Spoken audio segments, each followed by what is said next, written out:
नमस्कार। मैं आज आपको जीव की उत्पत्ति का भारतीय सिद्धांत के बारे में बताऊं। जीव की उत्पत्ति के लिए 3 चीज़ें हैं।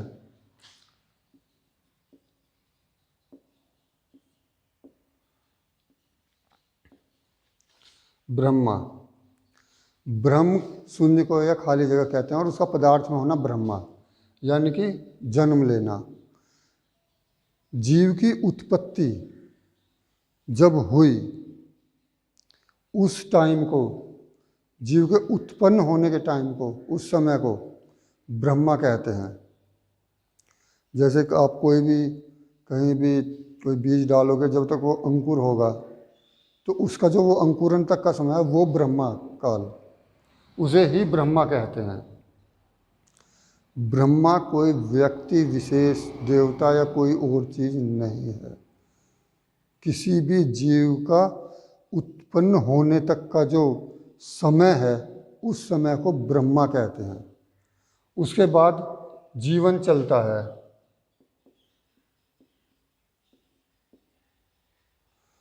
उस जीवन काल को विष्णु कहते हैं या पालनहार। इसे पालनहार नाम से ज़्यादा जाता है। पालना से बच्चे का जन्म होता है और पूरे जीवन जो उसके लालन पालन जो भी हो उसे विष्णु कहते हैं। ये जीवन विष्णु है। और उसके बाद शिव, मृत्यु को कहते हैं, काल को कहते हैं। यहाँ जीव समाप्त। इसी तरह हमारे जो विद्वान रहे, पूर्वज महर्षि रहे, उन्होंने सृष्टि की उत्पत्ति इसी आधार पर ली है। जब सृष्टि की उत्पत्ति हुई उस समय को ब्रह्मा काल कहा गया, ब्रह्मा काल। और जो सृष्टि चल रही है इसे विष्णु काल और शिव महाकाल यानी कि अंत। जब सृष्टि का अंत होगा वो शिव के नाम से, इसे ओम के चिन्ह से भी दर्शाते हैं। ओम जो उत्पत्ति, विस्तार और अंत का प्रतीक है। और भारतीय विद्वानों के अनुसार इसका समय 4 अरब 32 करोड़ वर्ष है। 4 अरब 32 करोड़ वर्ष पहले जीव की उत्पत्ति पृथ्वी पर हुई थी, जिसे ब्रह्मा काल कहते हैं। वो ब्रह्मकाल था। 4 करोड़ 32 अरब। कहीं भी अगर भारतीय उसमें पढ़ेंगे तो ये संख्या आपको जीव की उत्पत्ति के लिए मिलेगी। हो सकता है पाश्चात्य में ये संख्या हो या अलग हो और कहीं किसी के सिद्धांत में अलग हो, लेकिन भारतीय सिद्धांत में ये है। विष्णु के अवतार हैं। पिछली वीडियो में मैंने आपसे कहा था कि जो भी विषय हैं उनके बारे में चिंतन करना चाहिए, उन विषयों के बारे में हमें सोचना चाहिए, लिखना चाहिए, वीडियो बनाए डालना चाहिए, कुछ भी करो, लेकिन सोचो। सोचने का एक तरीका हो जो विज्ञान पर आधारित हो, जिसका एक क्रम हो, सही क्रम। यह भारतीय विद्वानों का, भारतीय महर्षियों का जीवन की उत्पत्ति का सिद्धांत है। ब्रह्मा कहते हैं किसी चीज़ के जन्म को, जो जन्म काल होता है उसे ब्रह्मा कहते हैं। किसी भी आदमी के लिए, किसी भी पेड़ पौधे, किसी के लिए जो किसी का जन्म होता है, जन्म से पहले का जो समय होता है वो उसका ब्रह्मा समय होता है। जन्म के बाद मृत्यु तक का विष्णु या पालन समय होता है, जिसे पालन नाम से जानते हैं। ये इनके अवतरण हैं विष्णु के। विष्णु ने अब तक, विष्णु यानी कि जीव, विष्णु क्या है? जीवन है। जीवन के अब तक ये 10 रूप हुए हैं। अब से 4 अरब 32 करोड़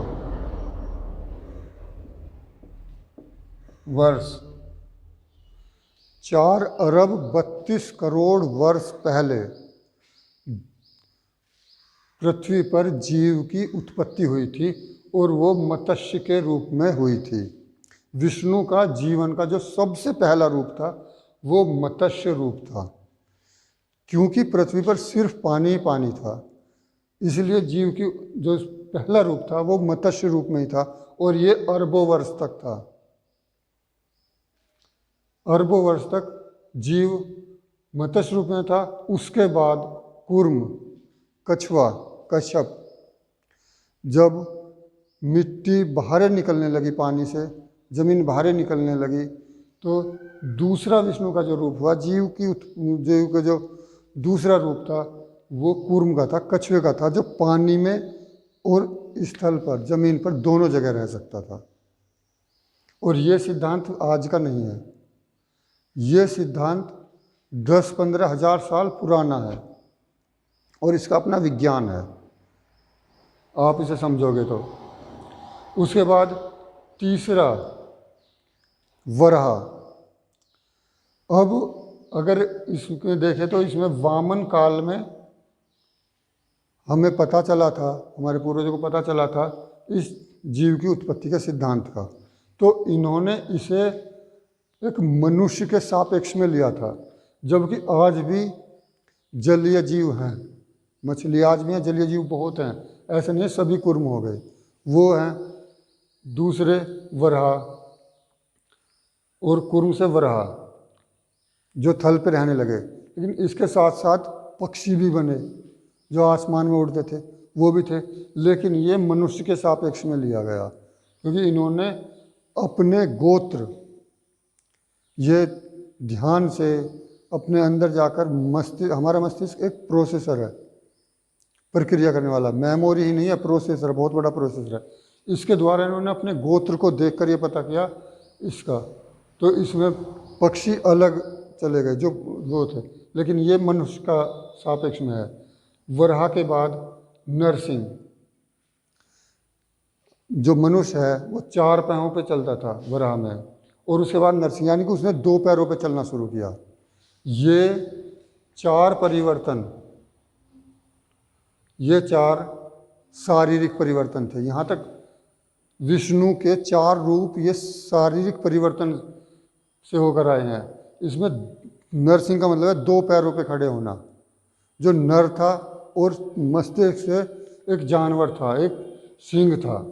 यहाँ पर 5वें रूप में यहाँ मस्तिष्क विकसित होता है, इसे वामन रूप दिया गया। यहाँ तक सभी जानवर एक थे, लेकिन यहाँ से अलग हो गया, और अरबों वर्ष तक ये रहा, अरबों वर्ष तक इसमें ये चलता रहा। ये बहुत पुराना नहीं है वामन वाला रूप। ये मस्तिष्क का निर्माण तो लाखों वर्ष से हो रहा, लेकिन इसका जो वर्णन है, या जो भारत या विद्वानों ने जीव की उत्पत्ति को जाना, ये 20 से 25 हज़ार साल पहले का है, जब मस्तिष्क ने विकास किया। वामन कहते हैं छोटे को, बोने को, छोटा, वामन माने होता छोटा, और छोटे से बड़ा होना। यहाँ पर ये मस्तिष्क के बारे में है, और ये सारे मानसिक रूप हैं, ये विष्णु के रूप हैं। ये विष्णु का जीवन काल है, और इसके बाद शिव, ये ही जीव की उत्पत्ति है। इसके बाद वामन के बाद परशुराम। वामन को आपने अगर पढ़ा होगा तो उन्होंने 3 चरणों में, पहला चरण ब्रह्म, दूसरा पदार्थ और तीसरा आत्मा, इन 3 चरणों में पूरी सृष्टि को जान लिया था। यानी कि ज्ञान का उच्च शिखर यहाँ था वामन काल में। भारतीय जिस ज्ञान की बात करते हैं आज भी कि भारत श्रेष्ठ महान था, वो ये काल था वामन काल, विष्णु का, जहाँ मस्तिष्क। उसके बाद परशुराम, जब ज्ञान, कोई भी चीज़ शिखर पर ज़्यादा टाइम नहीं रुकती, उसके बाद उसका गिरना शुरू हो जाता है। जब वो यहाँ से गिरना शुरू हुआ तो जगह जगह कबीले बने, गांव बने, इस तरह से बनने शुरू हुए, और मनुष्य 2 हिस्सों में, विचार से 2 हिस्सों में बट गया। एक तो ज्ञान का था और एक पदार्थ का था, यानी कि ब्रह्म का और पदार्थ का। तो जब मनुष्य पदार्थ ही होता जा रहा था और पदार्थ को ज़्यादा पसंद करने वाला हो रहा था, तो उस समय पर बहुत से मठ बने जो ज्ञान दे रहे थे।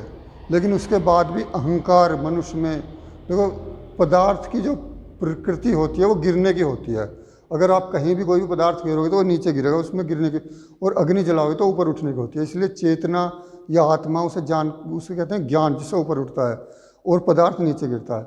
इसलिए मनुष्य पदार्थ होता है, जन्म से ही पदार्थ होता है। मनुष्य प्रकृति में होता है, प्रकृति होती है, इसलिए वो विचार से गिरता है। और इसे रोकने के लिए बहुत से मठ का निर्माण हुआ, बहुत से ऋषि मुनि ज्ञानी गुरु ये समाज को और उसमें ज्ञान देते थे, लेकिन उसके बावजूद भी पदार्थ में मनुष्य गिरता था। जब वो दूसरे मनुष्यों को अपने भोग की वस्तु समझता था या उन्हें परेशान करता था, तो उस टाइम पर एक पीठ का निर्माण हुआ, वो थी परशुराम पीठ। इस परशुराम पीठ का काम था भारतवर्ष में शस्त्रों का निर्माण करना। आपको ऐसा लगता होगा या आपने पढ़ा भी होगा कि अगर आप रामायण देख रहे हैं तो उसमें परशुराम है, राम को भी वो हथियार दे रहे हैं। और उसके बाद महाभारत पढ़ रहे हैं जिनमें लगभग 5000 साल का अंतर है, उसमें भी परशुराम है। लेकिन ये दोनों अलग अलग पुरुष थे। परशुराम पीठ पर बैठने वाले को परशुराम कहते हैं, और कृष्ण को भी परशुराम ने ही शस्त्र दिए थे, क्योंकि यही पीठ शस्त्रों का निर्माण करती थी। इन्होंने शुरू में 21 बार इस तरह क्षत्रियों का यानी अहंकारियों का नाश किया था फरसे से, इसलिए इन परशुराम पीठ पड़ा था इसका नाम। अगला रूप राम का। राम को आप किस रूप में मानते हैं? राम मानवता के बहुत बड़े रक्षक थे और पतित पावन कहा जाता है। जो पतित थे, जो अपने आप को नीचे उससे समझते थे, उनके रक्षा के लिए राम का जन्म हुआ था। राम के जन्म में महत्वपूर्ण 2 चीज़ थी। इन्होंने उत्तर भारत और दक्षिण भारत, उत्तर हिमालय और दक्षिण में श्रीलंका तक सभी असुरों का नाश किया था राम ने। उसके बाद इनका अगला जो रूप आया वो कृष्ण का रूप आया। कृष्ण के रूप में ये तो महाभारत में आप सब जानते हैं इसमें। और इसके बाद बुद्ध रूप आया। बुद्ध रूप में इन्होंने अहिंसा का बहुत ज़्यादा हो गया, उसमें आत्मरक्षा भी नहीं थी, जिसके कारण से बाद में भारत सभी से हारता चला गया, क्योंकि इन्होंने आत्मरक्षा का भी नहीं सीखा था। और उसके बाद कल्कि, विष्णु का ये कल्कि अंतिम रूप है, ये किसी आदमी का नाम नहीं है, ये जीवन का अंतिम पड़ाव है। इसके बाद मानव जीवन समाप्त है। वो कितने दिन में है वो अलग बात है, लेकिन इसके बाद कोई मानव जीवन यानी कि विष्णु का नहीं है, ऐसा हमारे विद्वानों का बहुत पहले से गणना करने के बाद ये इनका जीवन काल बनाया गया था। लगभग 10,000 साल पहले का जीवन काल है, तभी जीव की उत्पत्ति ने इन्होंने अंत तक बताया था। किसी भी भारत के कौन सा ऐसा विद्यालय, कौन सा स्कूल है जिसमें भारत की उत्पत्ति का ये सिद्धांत बताया जाता है? और ये उत्पत्ति का सिद्धांत क्यों नहीं है ये बताओ। विष्णु पालन को कहते हैं, विष्णु जीवन को कहते हैं, ब्रह्मा जन्म को कहते हैं। जन्म हो गया, ये जीवन काल है, और इसके बाद शिव, विष्णु के बाद शिव, इसने महाकाल कहते हैं, यानी कि समाप्त। यहाँ समाप्त है, कल्कि के बाद खत्म, मानव जीवन नहीं रहेगा, मानव जीवन समाप्त।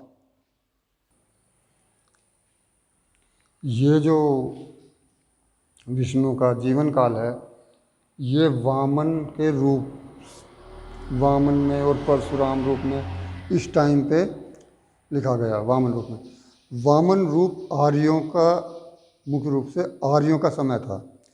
आर्य का मतलब होता है जिनका जीवन जो है वो विज्ञान में हो, उनके जीवन में ही विज्ञान हो। आप जब भी किसी भारतीय, जितने मैंने पिछली वीडियो में वो विषय दिए थे, उनके किसी के भी बारे में चिंतन करो तो उसमें एक विज्ञान हो, क्रम हो, किसी की ऐसी कही हुई बात ना हो, उनमें इस तरह से क्रम होना चाहिए। और कोई भी वैज्ञानिक ढंग से सोचने वाला इससे अलग इसके बारे में और कुछ सोच ही नहीं सकता। हालांकि इसके बारे में अभी अलग अलग बताया, जब टाइम लगेगा मैं अलग अलग बताऊंगा इनके बारे में। अभी तो ये एक शॉर्ट रूप में इन्हें बताया है, लेकिन जो भी और भी बिंदु हैं उनके बारे में एक वैज्ञानिक ढंग से सोचना, लिखना, समझना, पढ़ना, जो भी है उसे रखना, थोड़ा चिंतन करना आना चाहिए। आज हमने चिंतन करना छोड़ दिया है, हम बस किसी दूसरे के दी हुई पोस्ट से, वीडियो से, उनसे उन्हीं के अनुरूप हो लेते हैं। अपना विचार रखना, चिंतन करना हमने छोड़ दिया है। इसे शुरू कीजिए।